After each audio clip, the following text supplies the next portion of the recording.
उन्हें लगता था कि ये कोई सीधा आदमी है, उन्हें ये पता ही नहीं। एक टीवी वाले ने हमसे कुछ दिन पहले पूछा कि एक बार आप बिना टिकट पकड़े गए हो ट्रेन में। हमने कहा बात तो तुमने सही सुनी कि हम एक बार बिना टिकट के ट्रेन में पकड़े गए हैं, पर जिस टीटी ने पकड़ा था उसी से 1100 रुपया लेकर उतरे थे। हाँ, जिसने पकड़ा था उसी से 1100 लेकर, और भगवान की कृपा तब सिद्धि हमारे पास आ चुकी थी। और जैसे ही ट्रेन में चढ़े, अब वो बाकिया ऐसा है कि हमारी एक बार जेब कट गई मथुरा में। महाराज जी को हमने बताया था, लोग हमसे पूछ रहे थे वो क्या बाकिया। एक बार हमारी जेब कट गई मथुरा में जंक्शन पर, हमारी कट गई। उस वक्त हनुमान जी छोटे से लेकर हम चलते थे। अब कट गई तो कट गई, जेब ही 1300 रुपया गए। एक मोबाइल था नोकिया का जिसमें सांप सीढ़ी खेलते थे। उसमें सांप चलता था, बहुत लंबा सांप हो जाता, फिर वो टकरा जाता था। हमें आज भी याद है, वो 4 बटन से सांप चलता था, वो गोला खाता था, बढ़ता जाता था, साइज बढ़ती जाती थी। और इससे अच्छा तो हमें वो उस मोबाइल का सांप बहुत अच्छा लगता था, कम से कम खाता था तो बढ़ता तो था।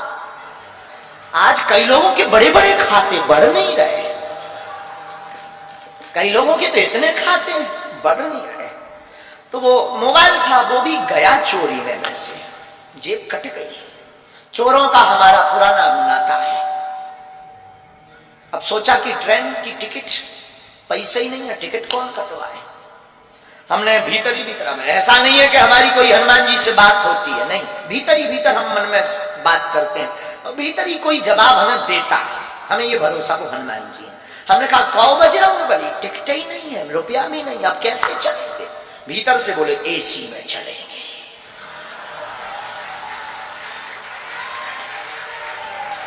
अब जब उन्होंने ही कहा तो क्या करें, हमने भी पढ़े लिखे तो थे।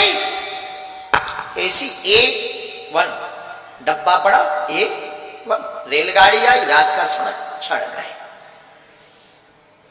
एसी फुल, कोई सीट नहीं, बाथरूम के पास आकर खड़े भरे।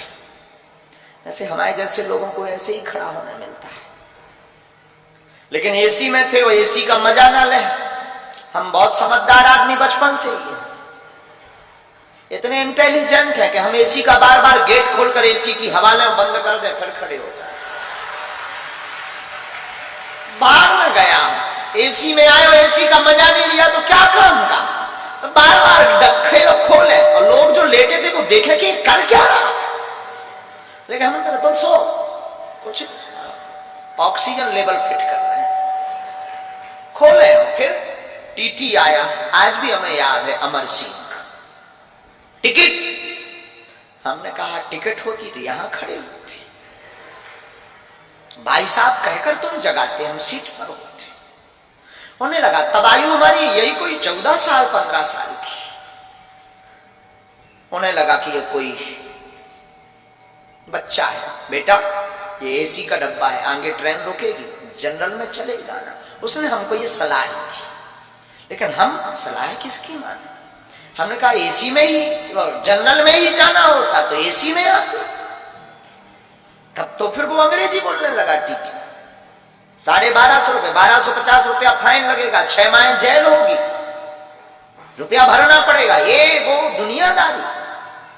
हमने ही कहा 1300 थे सो कट गए, अब तो बचे ही नहीं। नहीं माना, उसने कोर्ट से मोबाइल निकाला। हमने सोचा कि अगर इसने मोबाइल निकाला, पुलिस को बुलाया, बेइज्जती हो। उसके पहले ही हमने डब्बा खोला कि बेइज्जती करवाओगे क्या। डब्बा मतलब छोटा सा, हम एक टिफिन रखते थे, उसमें बालाजी रखते थे। हमने वो खोला, हमका बेइज्जती करवाओगे क्या। अब वो अपने मोबाइल में फंसा ही था। हमने कहा क्यों, तुम्हारा नाम अमर सिंह है। तो उसको लगा कि ये पढ़ लिया। उसने बड़े, हमें आज भी याद है उसकी टोन, उसने बड़ी टोन में बोला है तो हमने कहा तुम्हारे बाप का नाम अमुक सिंह है। अब तो वो न्यूट्रल हो गया। उसने कहा कि तुझे कैसे पता। अरे हमने कहा हमें तो ये भी पता है कि तेरे कोई लड़का नहीं हो रहा है, ये भी पता है कि तेरी लुगाई का नाम सविता है। सब बोल्ड आउट, मोबाइल अंदर वापस। धीरे से कहता है बिहार के होगा। अब उस जमाने में हमारा कोई आधार कार्ड नहीं था, स्कूल का सर्टिफिकेट में स्कूल का एक आइडेंटिटी कार्ड होता था, हमने वो पढ़वाया। शासकीय उच्चतर माध्यमिक विद्यालय गंज, जिला छतरपुर, मध्य प्रदेश। हमने वो पढ़वाया। वो बोला तुझे कैसे पता? हमने कहा 10 साल से हैरान हो, तुझे कैसे पता? हमने टिफिन खोला, सब बब्बा के डब्बा का चमक।